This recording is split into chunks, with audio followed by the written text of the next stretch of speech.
what was saying offline before Christmas, New Year, all that good stuff, Festivus. Ryan Ray alongside the good doctor herself, Dr. Ellen Wald. Dr. Wald, how are you doing today? Oh, things are fantastic. Yeah, It's almost Christmas. Can't complain. it is almost Christmas, and which means this will be our last show until January sometime. So I'll have to go look at the dates, but January on Twitter will be telling Yeah, you January. I think we're off January 3rd, the 10th. but yeah. Okay, So January 10th. So we'll be off for a we'll be couple weeks back. and be back January 10th. I can't imagine what in the world could happen newsworthy between now and then because nothing You newsworthy is know. happening now except for everything it feels like. This is Yeah. supposed to be the slow news cycle time, right? This is when it's supposed to be slow, but that's not the case. Someone didn't get the message.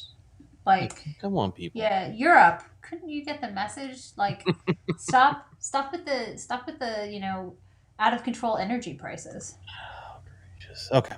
All right, let's get into it. So, we'll start here domestically. U.S. shale producers face spending hikes. No surprise here, right? They've kept trying to keep it down as much as they could this year. They've drilled the ducts. They've done everything they could, but you can't keep that pace, if you will, up forever. It was interesting when I posted this article on Twitter. And, to me, it makes a lot of sense. And I actually wrote in last week in my column on investing.com about how inflation actually impacts the cost of energy. So a lot of people look at energy costs as something that contributes to inflation, which is absolutely true. But inflation also can act on energy costs. So, like, if you have inflation of all sorts of things, it can make it more expensive to produce energy, and then that in turn can keep the prices high. I said it kind of puts like a type of floor on, I think, on prices. But and so I posted this article because I thought it was relevant. I had someone say, well, but they've made so many improvements in efficiency that we're not really seeing this from shale producers. And then someone else was like, well, the people that I'm talking to are seeing increase in terms of salaries of workers, and they're having a hard time getting pipe and this and that. And it seems like there really is some you know I don't want to say like dissension, but it just seems like different people are getting different messages, possibly because they don't want to, maybe companies don't want to let on that they're facing higher costs, and so they want to make it sound like, oh, we're more efficient, so it doesn't really matter. It all evens out in the end. But I do think that it is important to, like, I mean, I'm coming down on, yeah, higher costs are having an impact, but there are definitely people out there who are saying it doesn't. So I thought it was a Yeah. important thing to get into. Okay. I was talking to someone the other day, to your point about kind of the mixed messaging, and they said that they're hearing, of course, everyone's hearing something, that companies are trying to lock in service providers on 5-year contracts.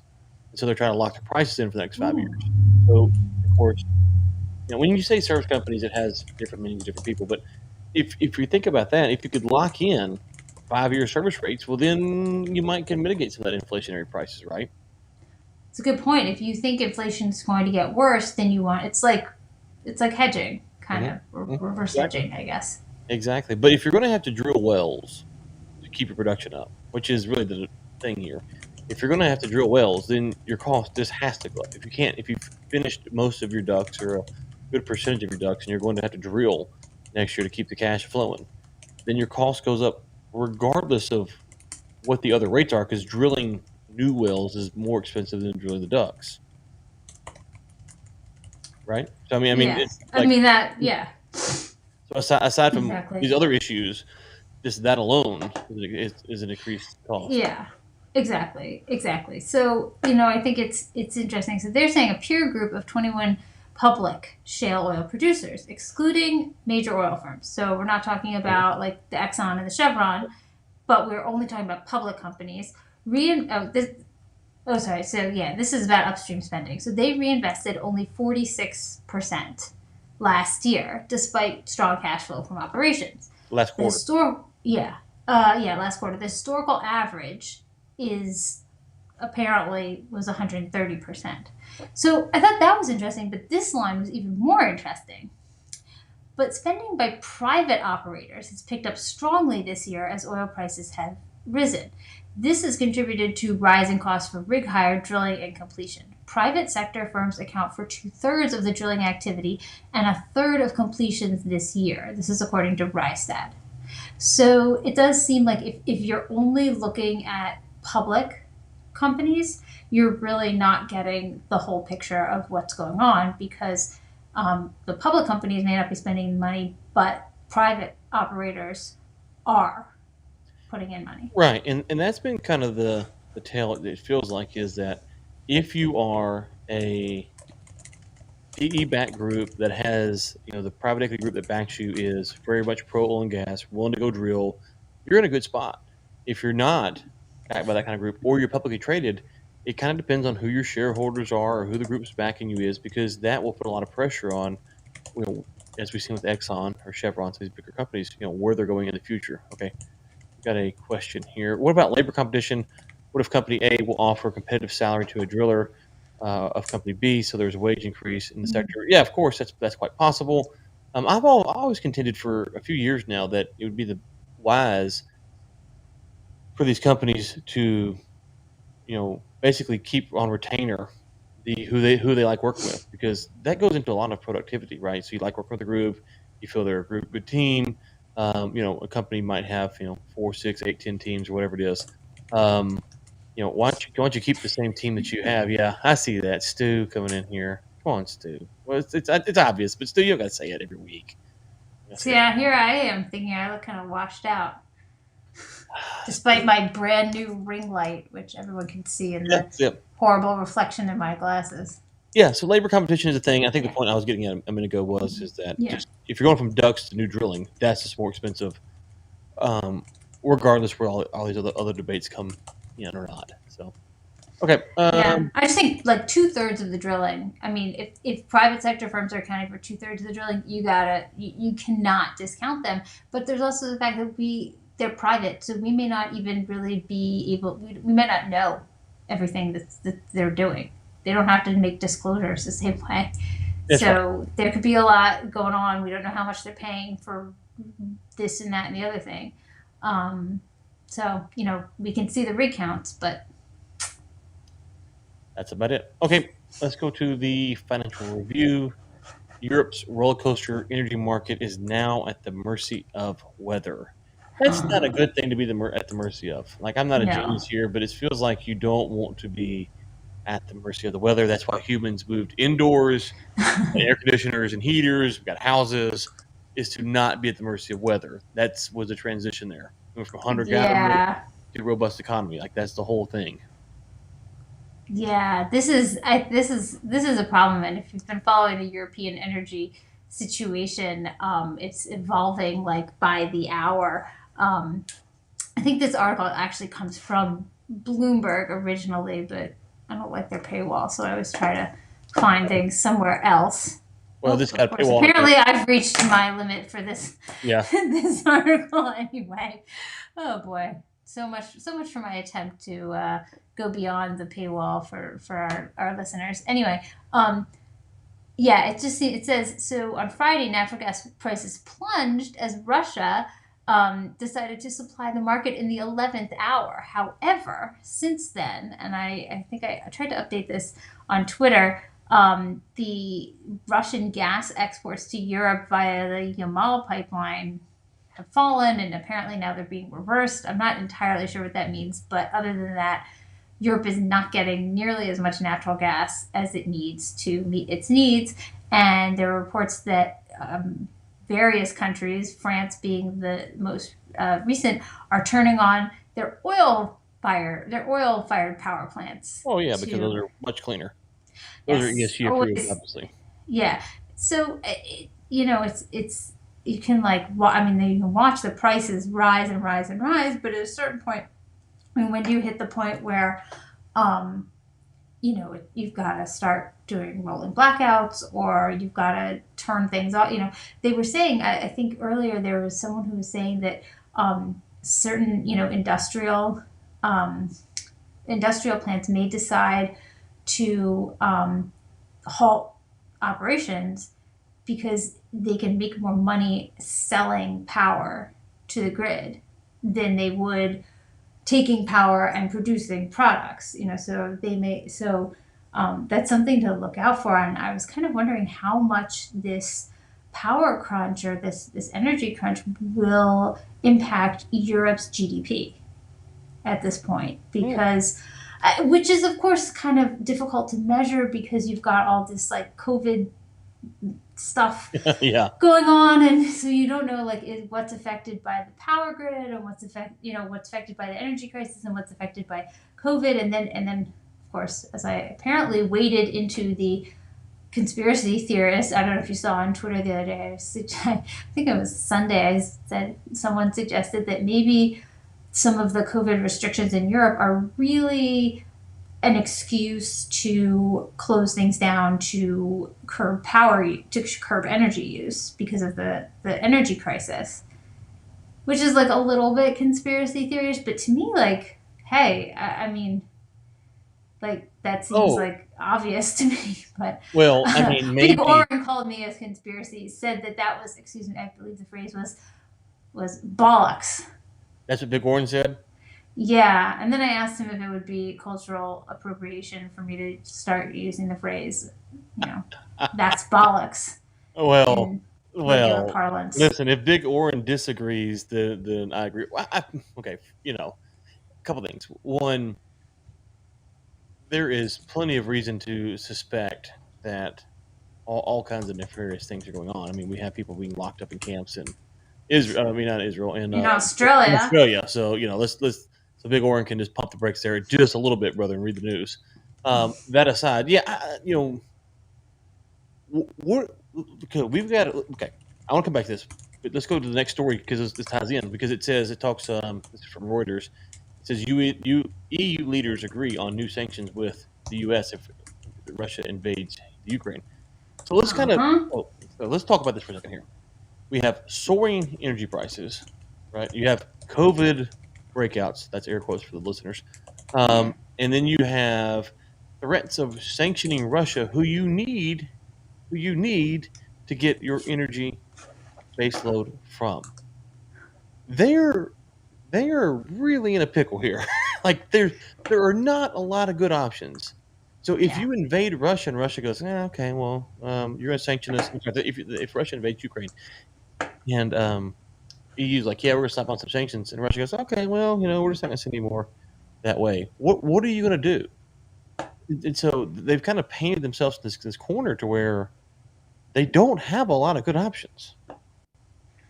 Yeah. Let's see what they said. Okay, so this is what they said in their final statement. Any further military aggression against Ukraine will have massive consequences and severe cost in response, including restrictive measures coordinated with partners.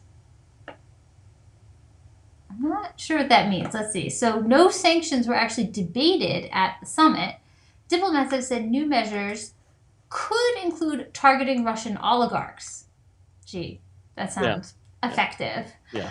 Banning EU transactions with private Russian banks and possibly cutting all Russian banks off from the SWIFT network that is the lifeblood of international money transfers.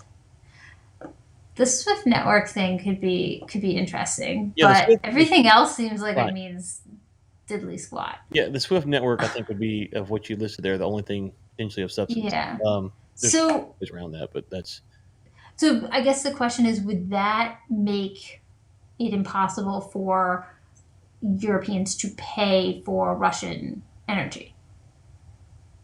I don't know. Say that again now? What? So I'm thinking about the Iran sanctions. So Iran was cut off from the SWIFT network.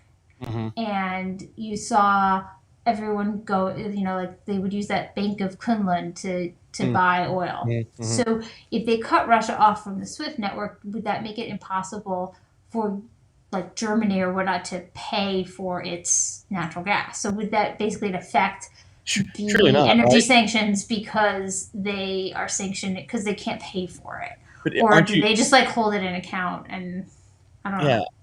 God, I don't know that answer if someone's watching, and we got some comments to get to in a second. But that would be like, what's to spite your hand, eat your face. You cut off your Russia, we're not going to take it anymore, and we're going to ban our countries from being able to buy you the energy that you sell to us that we desperately need in the middle of winter.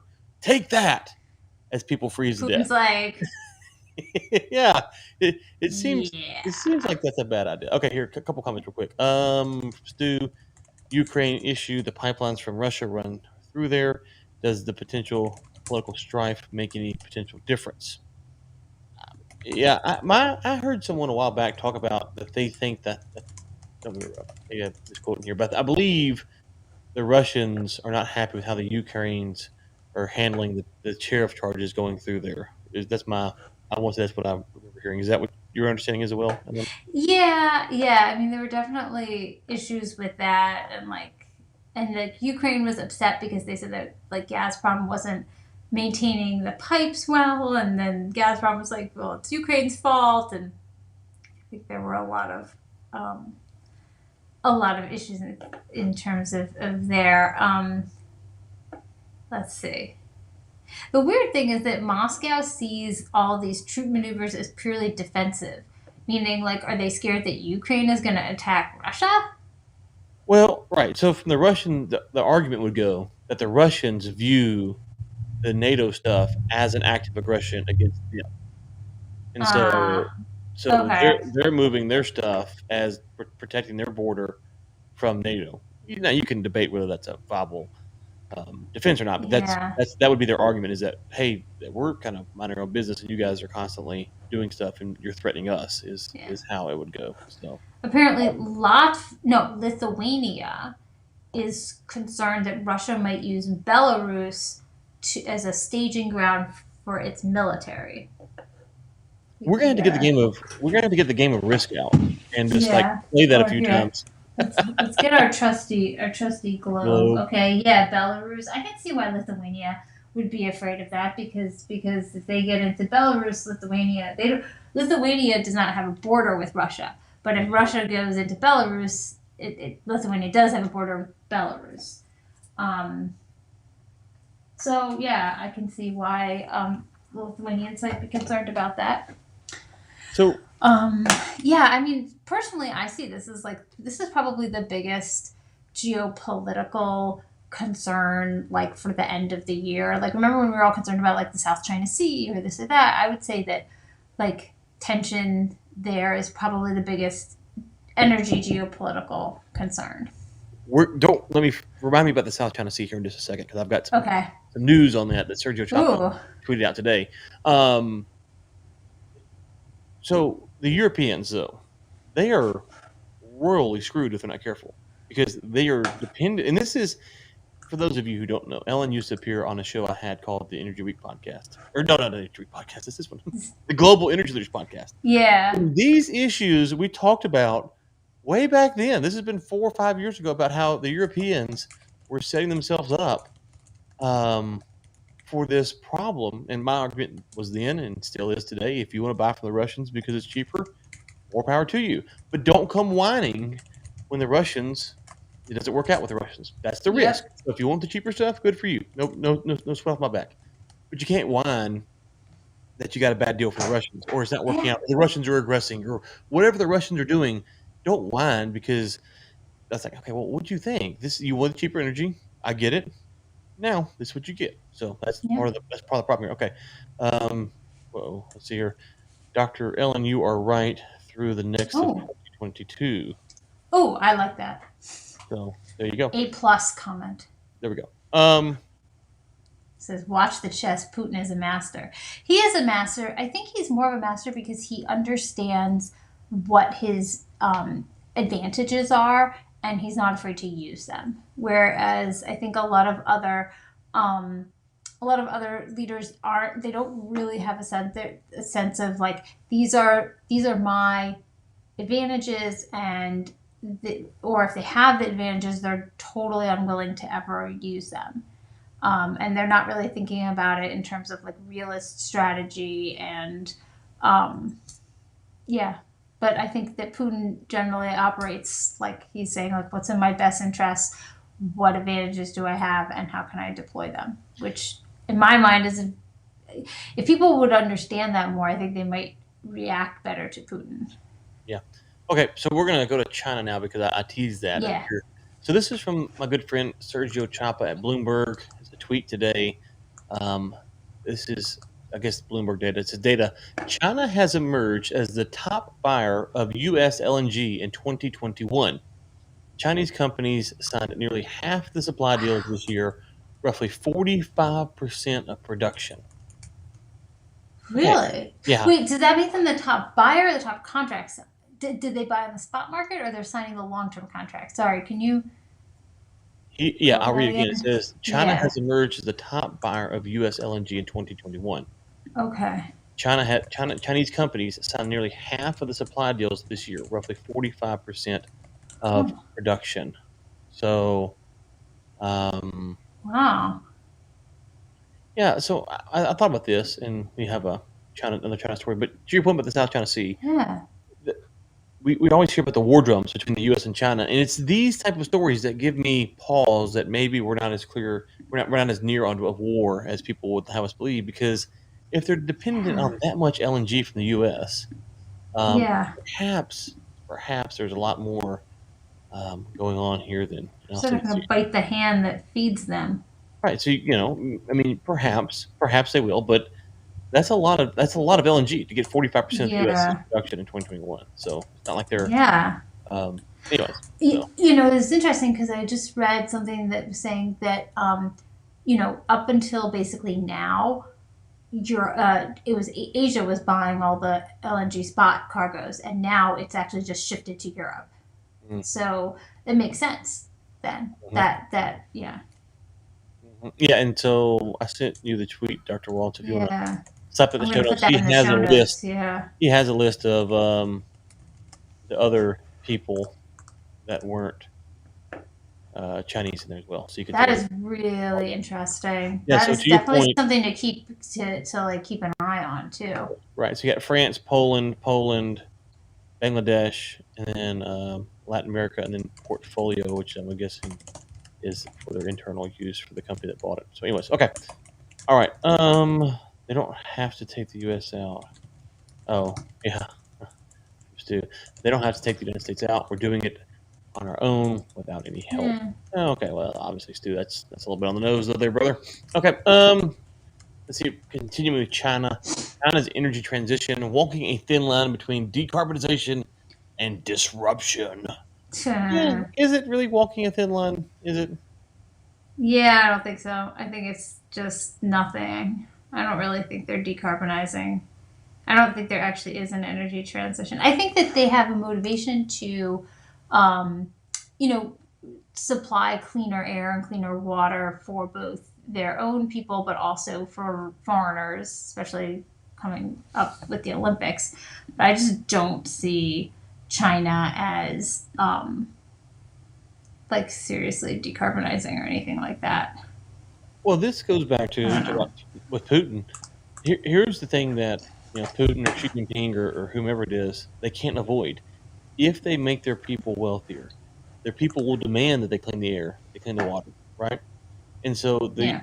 the what the U.S. should try to continually do is encourage wealth generation in China, because ultimately that that pushes back against what Yeah. CP wants to do or what Putin wants to do. And so the best way to get them to decarbonize is to make them wealthier, because the people will say, "Hey, listen, I'm not breathing in that nasty smog no more," right? And so Yeah. I don't understand why this is not talked about more often. But the wealthier people are.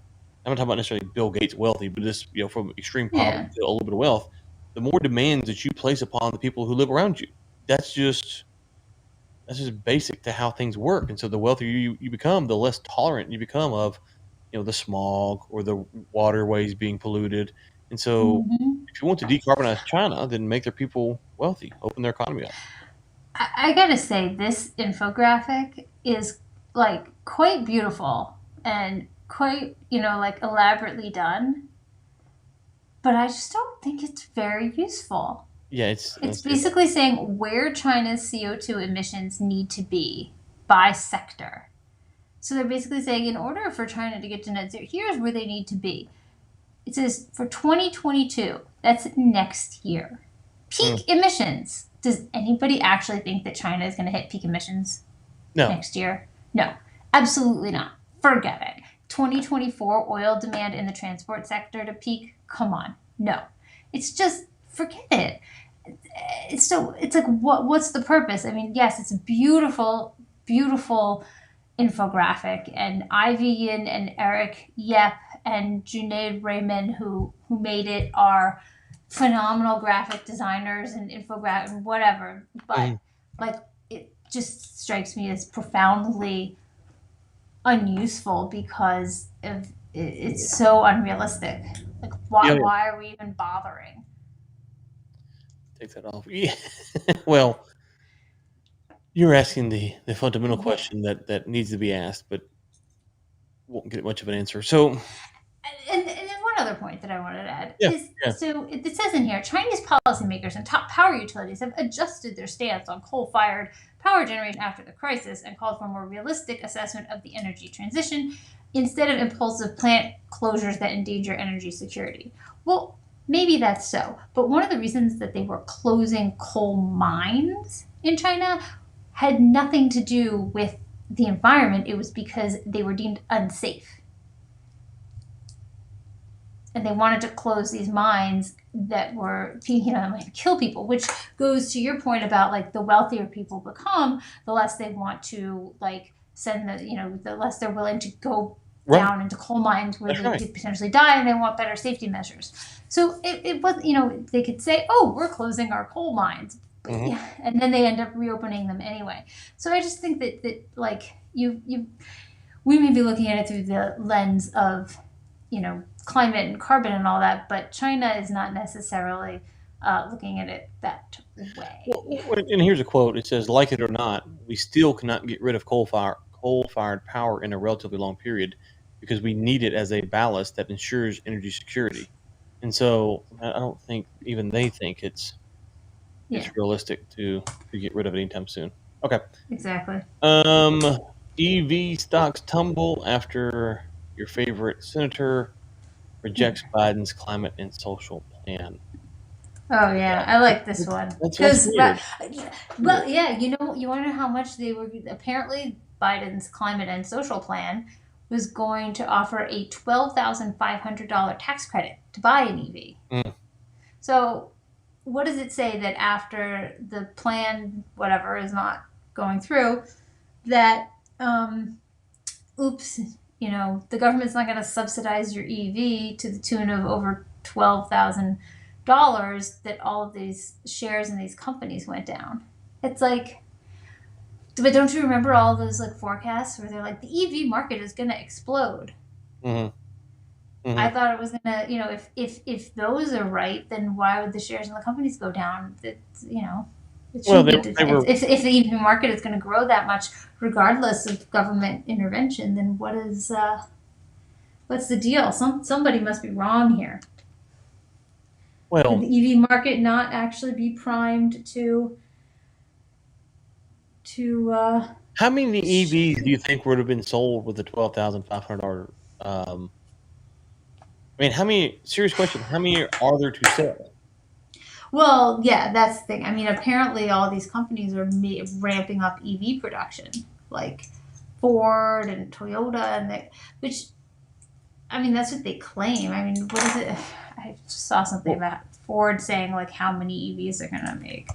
Well, let me ask you this. Okay, so I live about 45 minutes south of Fort Worth, and so small town.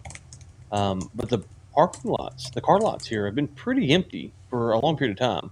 Here, Ford plans to increase EV production by 600,000 vehicles globally by 2023.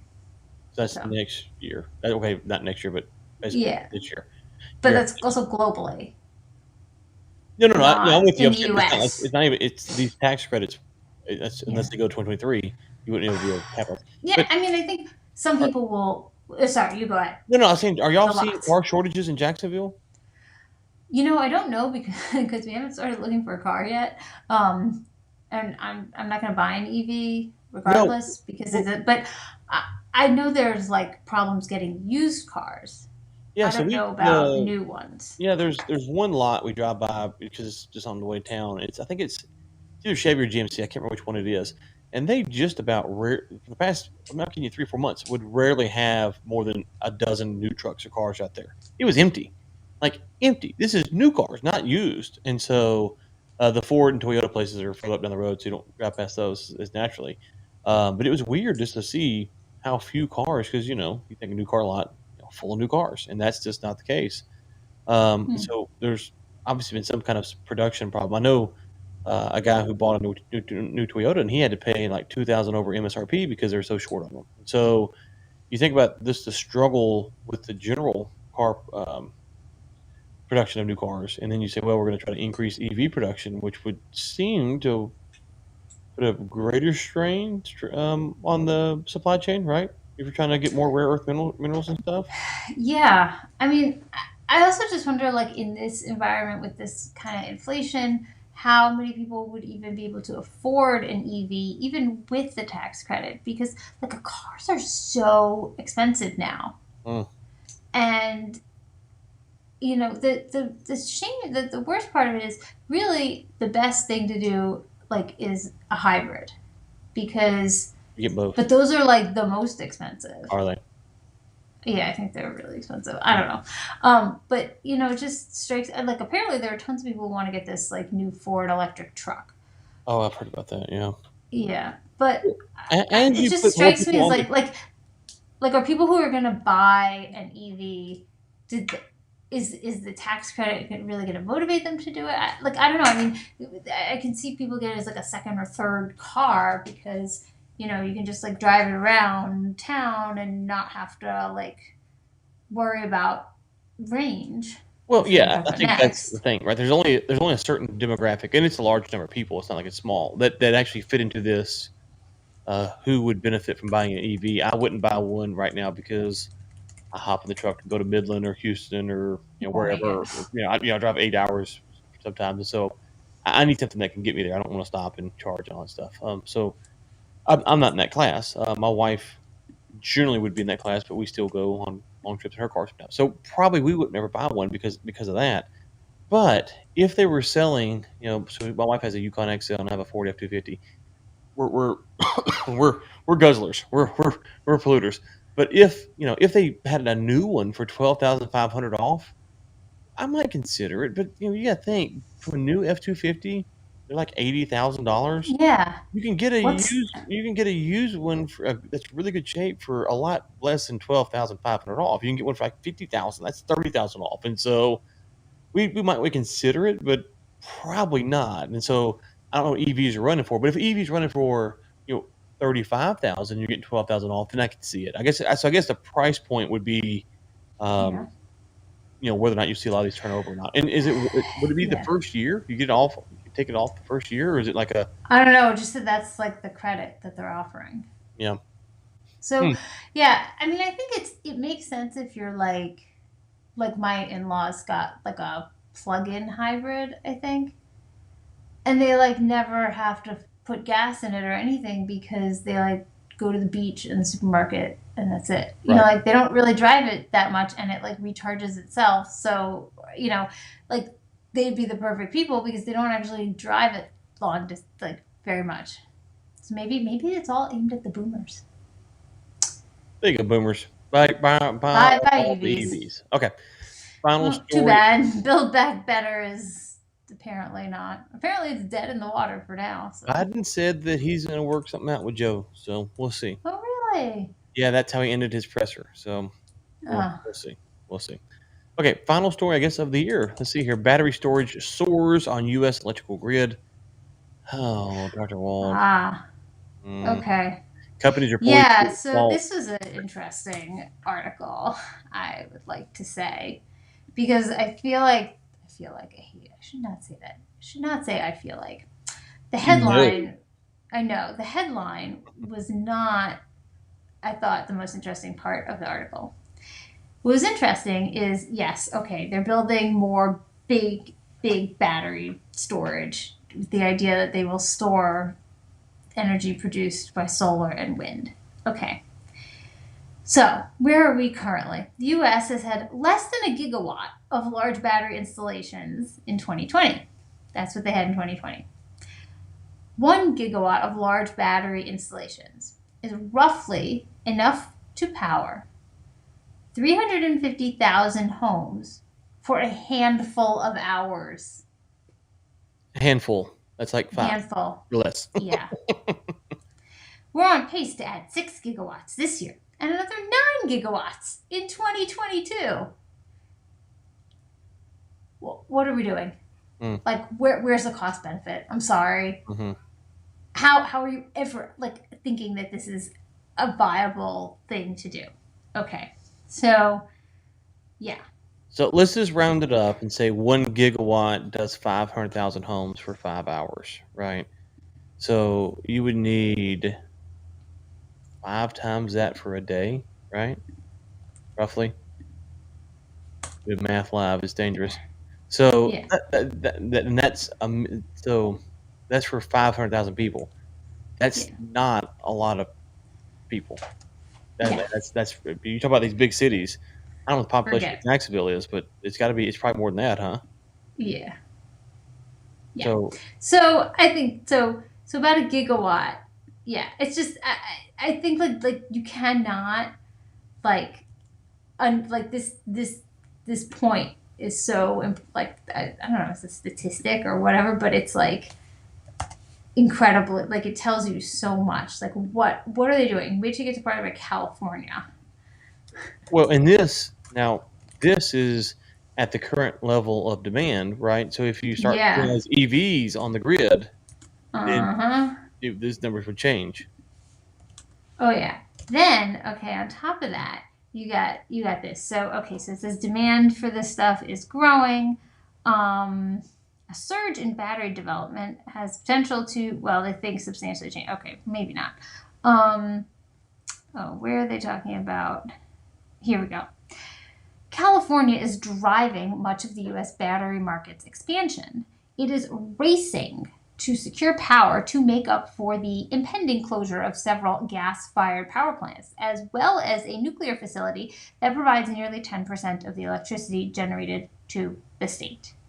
Okay, so California is planning to close gas-fired power plants, which are already are employed instead of coal and oil and are much better for the much less emissions, plus a nuclear facility that provide. So they want to get rid of 10% of the baseload electricity for it in their state and replace it with these battery packs. Like, look at Europe. Right. I mean, California has Europe is suffering, and Germany still wants to close its nuclear plants, and they're turning on their oil plants. California's already had to go and turn on its oil power plant. Like, what do they think they're doing? How much space? Could you even mine enough minerals to produce lithium-ion batteries that would even supply half of that power that they're eliminating? Forget about generating the power from the solar and wind.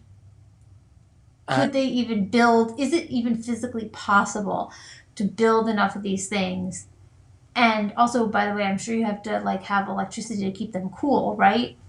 Mm-hmm. You can't have your batteries overheating. I mean, how many times do we hear about these batteries just exploding? I don't know. I don't know all the numbers. I don't know all the calculations, but to me, it just seems like a you're just going to end up with way less power available, period. They're just going to end up buying more from Wyoming and New Mexico. It's weird because it's not as if they're saying, hey, we need to put more renewables and use battery power to store it on the grid. But at the same time, what we want to do is we want to take things off the grid, like cars, so we have lower base load, or we want to monitor our power consumption. At least that's crazy, but at least then it makes sense. But that's not at all what they're saying. So they're going to end up because that you can't sell that. Right. You can't say, oh, by the way, everyone's going to have to cut their power consumption by 50%. They're just going to end up having blackouts. Oh, I know. Well, we're going to leave on that. If I was living in California, I'd buy my own battery pack. That's a cheerfully Christmas note to end on, right? Yeah. Yeah, have fun, California. Maybe don't shut down your gas-fired power plants or your nuclear plants just yet. Yeah. So to the listener who told me to get the Dodge Ram, I'm taking donations, so I'll be happy to go pick that up. Just send me a donation. Final comment. It says, imagine you build up all those giant packs and something accidentally goes off and explodes, and you've wasted all those resources. Yes, indeed. Okay, Dr. Yes. Wald, where will you be over the next few weeks? Anywhere new, particular? Tomorrow, I have a piece coming out in the Hill that addresses some of the issues with nuclear subsidies in the infrastructure bill. Okay. Not the Build Back Better one, the infrastructure one that was already passed. So keep your eyes peeled for that. Okay, and thank you for that. So I will be inside the war room. Came out today with Gregory Zuckerman from the Wall Street Journal on his book, A Shot to Save the World. Next week, I actually got through recording that this morning. This is Mel Aiton protecting the presidential candidates from JFK to Joe Biden. And so we'll try to get one more out before the end of the year. So I'll be there. With that, hope everyone has a good holiday season, and we'll talk to you next year. New Year. Happy New Year.